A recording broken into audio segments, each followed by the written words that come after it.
Hola Peticito, ¿cómo estamos? Me siento perfecto.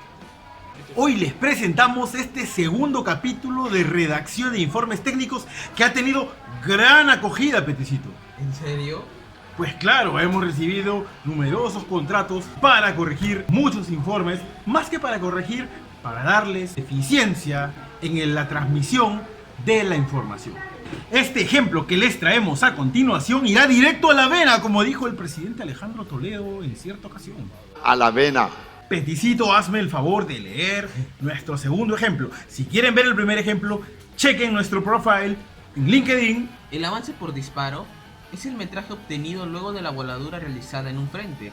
Esto nos permite obtener indicadores de eficiencia y rendimiento a partir de la relación entre el avance alcanzado y la longitud perforada. Este rendimiento o eficiencia de cada disparo puede llegar a ser de 95%. Sin embargo, el avance se ve limitado por ciertos parámetros como el diámetro de los taladros de alivio y la desviación de los taladros perforados. Mientras la desviación de los taladros se encuentre por debajo del 2%, se alcanzará eficiencias como la mencionada. Peticito, vemos claramente un error Oh, sí. en esta coma que desune el sujeto del predicado. Como puedes ver claramente, el avance por disparo, coma, no debería ir esa coma. Es el metraje obtenido. Estamos viendo también la repetición del verbo obtener. En un texto corto es mejor evitar el uso de palabras repetidas. Por ejemplo, otro error es el metraje obtenido luego de la voladura realizada en un frente, coma. Esta es otra idea aparte. Deberíamos poner un punto en un frente, punto. Esto nos permite obtener indicadores de eficiencia. Ahora, hay ciertas construcciones que entorpecen el significado que quieres transmitir. Por ejemplo, a partir de la relación entre, una frase muy larga. Ya vamos a ver cómo vamos a corregir esto en la siguiente imagen. Otro error más. Este rendimiento o eficiencia de cada disparo pueden llegar a ser de 95%. Ahí debiera ser un punto antes del sin embargo.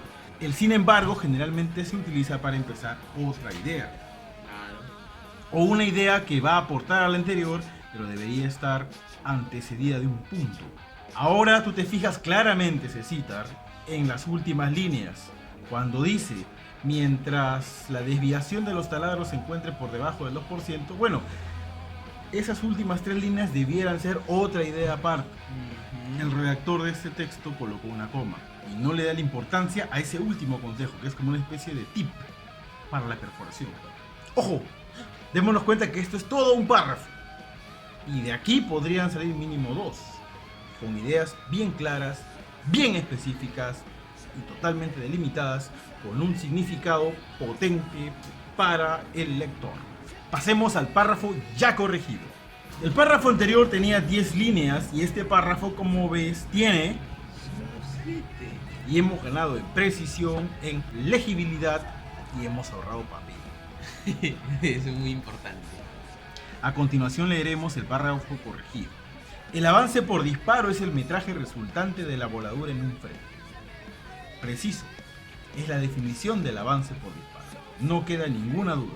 No es ambiguo, no es largo, va directo al concepto.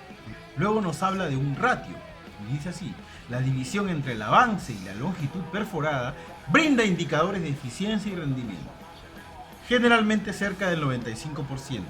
¿Cómo estuvo introducido este 95% en el párrafo anterior o en el ejemplo anterior? De este modo totalmente difuso. Mira, en la línea 6 recién habla del 95%.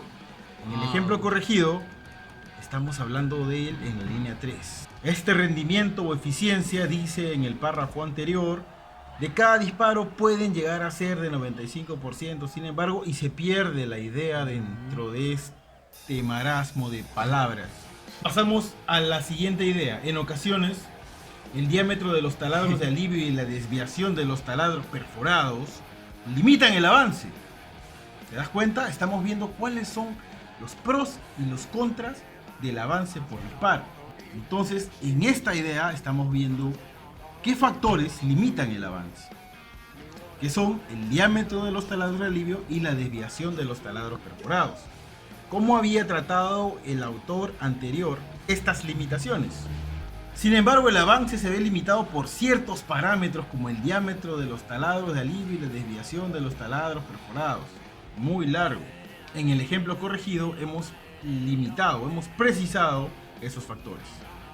Las últimas líneas de las que te hablaba, que estaban erróneamente separadas por una coma, decía: mientras la desviación de los taladros se encuentre por debajo del 2%, se alcanzarán eficiencias como la mencionada. Pero la mencionada está 4 líneas más arriba. Entonces el lector un poco que se pierde. El lector ya no sabe cuál es la mencionada. Párrafo corregido, sí lo mencionamos. ¿Por qué? Porque hemos ahorrado muchas líneas y podemos darnos el lujo de mencionar cuál es la eficiencia que vamos a alcanzar si hacemos tal o cual cosa. Y empleamos la siguiente construcción: si la desviación fuese inferior al 2%, la eficiencia rondaría el 95%. Preciso. Tienes un tip claramente que puedes resaltar con tu delineador si así lo consideras.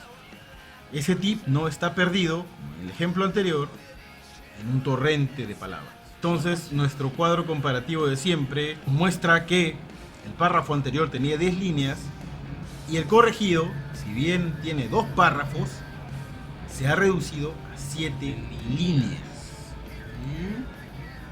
¿Hemos ahorrado cuánto, Petizo?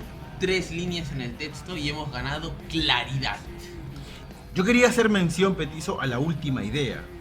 Si la desviación fuese inferior al 2%, la eficiencia rondaría el 95%. ¿Qué construcción es esta? Es una oración condicional potencial. Una oración de este tipo manifiesta la probabilidad de que algo ocurra o deje de ocurrir. Y efectivamente, si nosotros procuramos que la desviación fuese inferior al 2%, la eficiencia que vas a obtener va a ser el 95%. Es decir, este ejemplo encaja en oración condicional potencial. ¿Y cuál es la estructura de esta oración condicional potencial? Ahí tenemos el ejemplo. Si la desviación fuese inferior al 2%, la eficiencia rondaría el 95%. Hay que ver las dos partes de esta oración condicional. La oración subordinada, que es aquella que tiene el verbo ser en pretérito imperfecto del subjuntivo, y la oración principal, que debe escribirse en condicional simple del indicativo. Esto es así siempre. ¿Cuándo y dónde debo poner la coma en las oraciones condicionales potenciales? Si la parte subordinada comienza la oración, entonces colocaremos una coma antes de continuar escribiendo la parte principal. Entonces leemos: si la desviación fuese inferior al 2%, la eficiencia rondaría el 95%. Si esto es al revés, la eficiencia rondaría el 95% si la desviación fuese inferior al 2%. Tú ves que no hay necesidad de colocarla. Y recuerden que nuestra redacción mejorará si leemos constantemente. Parafraseando al gran filósofo Cicerón, diremos que un hombre sin lecturas es como un cuerpo sin alma. Por ejemplo, esta semana terminé de leer The Age of the Economist de Daniel Fusfeld, un librito que nos explica, sí, está en inglés, pero es que si tú sabes un idioma, debes practicarlo constantemente y tener lecturas del idioma con el cual naciste y lecturas del idioma que has aprendido, para que puedas manejarlos a la perfección. Este librito explica el nacimiento y la vida de todas las corrientes económicas que conocemos hasta la actualidad. Muy interesante. ¿Y tú, Petecito, qué has leído? Bueno, yo estoy terminando Los últimos días de la prensa de Jaime Bailey, que es uno de mis libros favoritos, sobre todo por los diálogos, que son muy buenos. Recuerden, déjenos sus comentarios y escríbanos al inbox para los contratos en los que les ayudaremos a redactar sus informes de la manera más convincente, más precisa y más letal posible.